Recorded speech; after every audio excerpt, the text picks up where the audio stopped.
नमस्कार मेरे प्यारे साथियों, क्रैक परीक्षा में आप सभी का हार्दिक स्वागत है। मैं हूं अमित। 2 अक्टूबर का थर्ड शिफ्ट का एग्जाम हो चुका है लगभग और क्वेश्चंस हमारे पास आ चुके हैं। फ्रेंड्स, हम इस क्वेश्चंस को विथ एक्सप्लेनेशन के साथ हम आप लोगों के साथ पेश कर रहे हैं। सो फ्रेंड्स, क्या है कि पहला जो हमारा क्वेश्चन है कि वो खट्टे फलों में कौन सा एसिड होता है। तो फ्रेंड्स, हम आपको बता देते हैं जो खट्टा फल होता है उसमें विटामिन सी यानी कि साइट्रिक एसिड होता है। फ्रेंड्स, जो साइट्रिक एसिड होता है वो दुर्बल कार्बनिक अम्ल होता है। नींबू, संतरा और अनेक खट्टे फलों में साइट्रिक अम्ल होते हैं। फ्रेंड्स, हम आपको बता देते हैं कि जितने भी जीव जंतु होते हैं, जानता पदार्थ होते हैं, जानता पदार्थ में भी बड़ी अल्प मात्रा में क्या होती है, यह पाया जाता है। नींबू के रस में भी यह पाया जाता है। नींबू के रस में जो 6 से 7% के बीच में लगभग साइट्रिक एसिड यानी कि रहता है। फ्रेंड्स, हम चलते हैं अगले प्रश्न की तरफ। हमारा जो अगला प्रश्न है वो क्या है? हमारा अगला प्रश्न है कि भारत की सबसे पुरानी जो पर्वत श्रृंखला है वो कौन सी है? फ्रेंड्स, हम आपको बता देते हैं कि अरावली जो पर्वत है वो सबसे प्राचीन वलित पर्वत का एग्जाम्पल है। फ्रेंड्स, हम आपको बताते हैं जो अरावली पर्वतमाला को महान भारतीय जल विभाजक रेखा कहा जाता है। फ्रेंड्स, जो राजस्थान को उत्तर से दक्षिण 2 भागों में विभाजित करता है। फ्रेंड्स, हम आपको बता देते हैं कि ट्विन सिटीज कौन से 2 शहरों को कहा जाता है। फ्रेंड्स, हम आपको बता दें हैदराबाद और सिकंदराबाद को क्या कहा जाता है? ट्विन सिटीज के नाम से जाना जाता है, जो कि करंट में तेलंगाना का पार्ट है। पहले क्या था कि जो मतलब कि ये सिकंदराबाद का पार्ट हो, अरे आंध्र प्रदेश का पार्ट होता था, क्योंकि आंध्र प्रदेश जो है 2014 में तेलंगाना जो है 2014 में क्या हुआ था, आंध्र प्रदेश से विभाजित हुआ था। और ये जो है हैदराबाद और सिकंदराबाद क्या है, दोनों तेलंगाना राज्य में हैं। फ्रेंड्स, हम आपको बता देते हैं कि जो सिकंदराबाद है को हैदराबाद का जुड़वा शहर के रूप में भी जाना जाता है, जिसकी जो स्थापना हुई थी 1806 ईस्वी में की गई। फ्रेंड्स, हम आपको बताते हैं सिकंदराबाद जो शहर का नाम है सिकंदर जाह के नाम पर रखा गया था। फ्रेंड्स, हम चलते हैं अगले प्रश्न की तरफ। हमारा जो अगला प्रश्न है वो ये है कि आंध्र प्रदेश का जो लोक नृत्य है वो क्या है? तो फ्रेंड्स, हम आपको बता देते हैं कुचिपुड़ी। और इसका एक ट्रिक है कि पूड़ी आधी, बस इतना याद रखिए कि पूड़ी आधी यानी कि कुचिपुड़ी से हो जाएगा कुचिपुड़ी हो जाएगा और आधी से हो जाएगा आंध्र प्रदेश। तो पूड़ी आधी के नाम से याद रखिए आपका आंध्र प्रदेश। यानी कि आंध्र प्रदेश का जो लोक नृत्य है वो कुचिपुड़ी है। कुचिपुड़ी आंध्र प्रदेश भारत की प्रसिद्ध नृत्य शैली है। यह पूरे दक्षिण भारत में प्रसिद्ध है। फ्रेंड्स, हम आपको ये भी बता देते हैं कि इस नृत्य का जो नाम है वो कृष्णा जिले के दीवू तालुक में स्थित कुचिपुड़ी गांव के ऊपर पड़ा है। फ्रेंड्स, जो अन्य नृत्य हैं वो गोबी नृत्य है, बाथाकम्मा नृत्य है, धमाल नृत्य है, मथुरी नृत्य है, डंडारिया नृत्य है और वीरा नाट्यम नृत्य है, बुट्टा और बोमलू आदि ये सब नृत्य हैं। फ्रेंड्स, हम आपको बता देते हैं गोबी नृत्य आंध्र प्रदेश के तटीय क्षेत्रों के लोकप्रिय नृत्यों में से एक है। फ्रेंड्स, हम चलते हैं अगले प्रश्न की तरफ। हमारा जो अगला प्रश्न है वो ये है कि किस भारतीय ने प्रबुद्ध भारत पत्रिका शुरू की थी? यानी कि किस भारतीय ने प्रबुद्ध भारत पत्रिका शुरू की थी? तो ये पत्रिका प्रबुद्ध भारत स्वामी विवेकानंद ने 1896 ईस्वी में इस पत्रिका को शुरू की थी। फ्रेंड्स, उनका जो वास्तविक नाम था यानी कि स्वामी विवेकानंद का वो नरेंद्र नाथ दत्त था। फ्रेंड्स, हम आपको बता देते हैं उन्होंने अमेरिका में स्थित जो शिकागो है, तो शिकागो का जो भाषण है उन्होंने 1893 ईस्वी में विश्व धर्म महासभा में दिया था। भारत की ओर से सनातन धर्म का प्रतिनिधित्व उन्होंने किया था।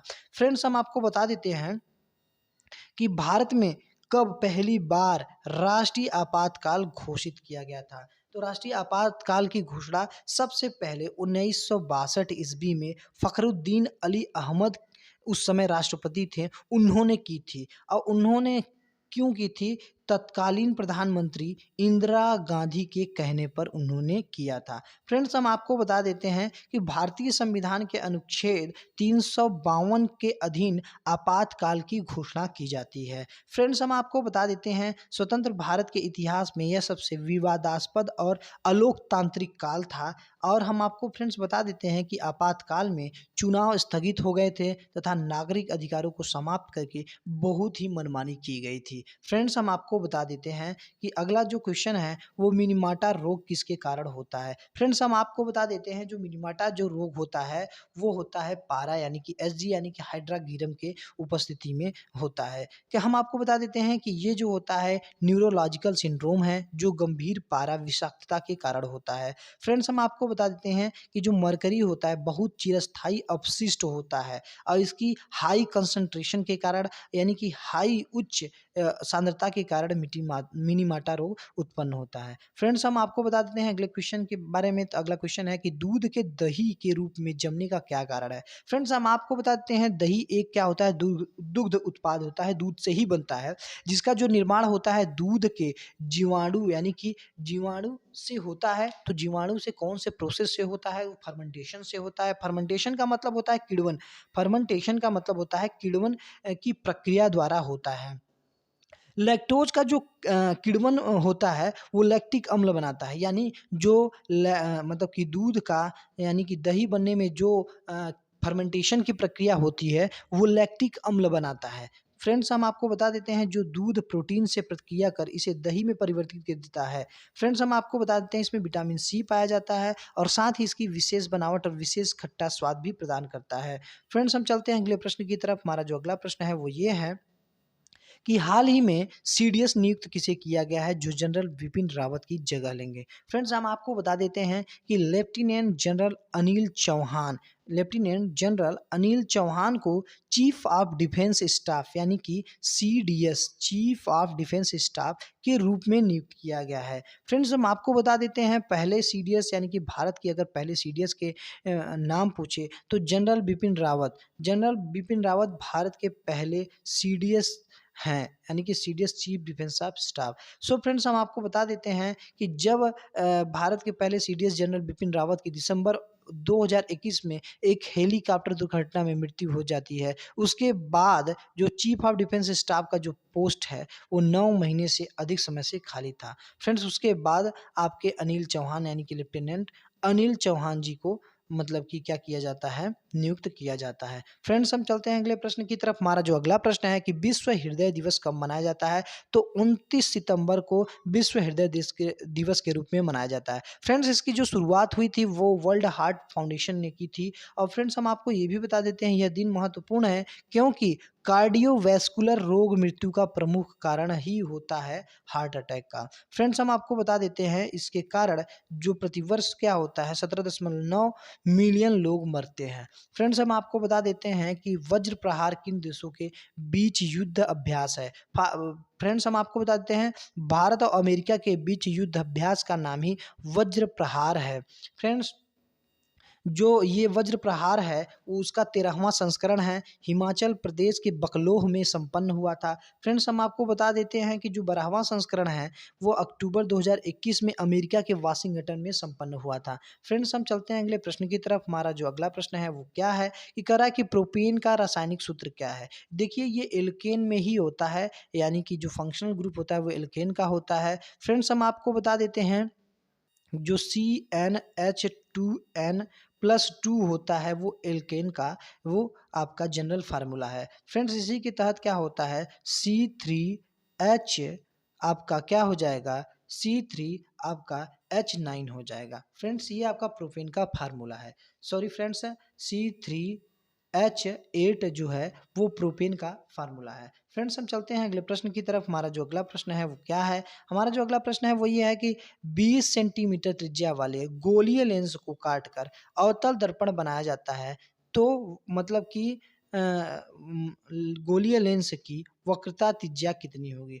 फ्रेंड्स हम आपको बता देते हैं जो C होता है वक्रता त्रिज्या वो 2f के बराबर होती है। तो यानी कि यहाँ पर फोकस कितनी है 20 सेंटीमीटर है तो 20 दूनी 40 हो जाएगा, यानी कि वक्रता त्रिज्या कितनी हो जाएगी 40 सेंटीमीटर हो जाएगी। फ्रेंड्स हम चलते हैं अगले प्रश्न की तरफ। हमारा जो अगला प्रश्न है वो कह रहा है कि हाल ही में उत्तराखंड के राज्य ब्रांड अम्बेसडर किसे नियुक्त किया गया है। तो क्रिकेटर ऋषभ पंत को नियुक्त किया गया है। फ्रेंड्स हम चलते हैं अगले प्रश्न की तरफ। हमारा जो अगला प्रश्न है कह रहा है कि किसी उत्तल दर्पण की फोकस दूरी जो है वो 18 सेंटीमीटर है तो ध्रुव तथा केंद्र के बीच की जो दूरी होगी वो कितनी होगी। फ्रेंड्स हम आपको बता देते हैं ये क्या है आपका उत्तल दर्पण है। क्या है ये उत्तल दर्पण है, ये आपका ध्रुव है, ये फोकस है और ये आपका वक्रता त्रिज्या है।